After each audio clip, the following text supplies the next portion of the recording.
We all grow up with stories. Maybe that's Little Red Riding Hood, maybe it's the Three Little Bears. And those stories tell us a great deal about life. It very often teaches us something beyond just being entertaining. But stories also create the world that we live in. So it doesn't only tell us about the world that we live in, it also creates the world that we live in. And so later on, beyond Little Red Riding Hood and all the other stories we grow up to love, either the action movies like the 007 movies and the Chasers, or we grow up to really enjoy the drama or even the soapies and whatnot. But those are stories that sort of we find in life. But what we want to do is to help people create the life that they live, to create the beautiful lives, to create the meaningful lives that we all desire. So in the context of what we are doing as an organization for the last 20 years, we've been helping people by teaching them the craft, so to speak, of narrative therapy. But in fact, it's not just about therapy. So it really is about stories. So the original context is therapy. And if you want to learn how to work with people in creating their worlds, creating the alternative foundations for their lives that get them moving into a new reality, a new future, a new identity, then we would like to invite you to join us in our short course in April. It's going to be 11 and 12 April. It's going to be online. You can just have a look on the website, coramdeo.co.za, coramdeo.co.za.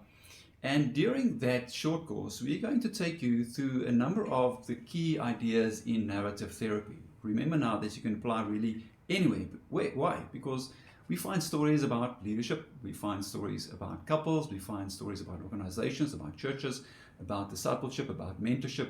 Whatever story you can think of, that is something that we can then work with. So how this works is that in life, we tend to live stories that sometimes become problematic.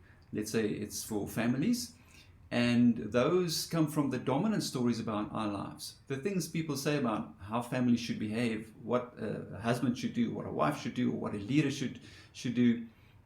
And then what we do is we say, well, hang on, where does that really come from? And who's benefiting from this? So that's part of the sort of the problems, that the dominant stories, which then becomes problem-saturated stories ultimately. And then we say, well, okay, there must also be alternatives to this in that person or organization's life. And where can we find the sparkling moments, the unique outcomes that represent something that's not part of the problem story, that we can say, all right, so if we sort of connect these dots, what picture now starts to emerge, and where can we go to tap into the resources, the hopes, the skills, the dreams of people, of families, of teams, of couples, to, despite whatever the world says, gives them that foundation, that builds that foundation over time, that they can then live in that story.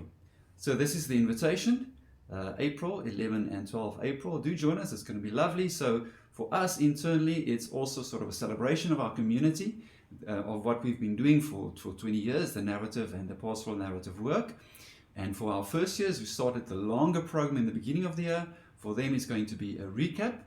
And then if you join, you can also join the longer program right after the short program. And we will then, give you the recordings of that, and you would not have missed anything. So I invite you to our short course in April, and I'm looking forward to it.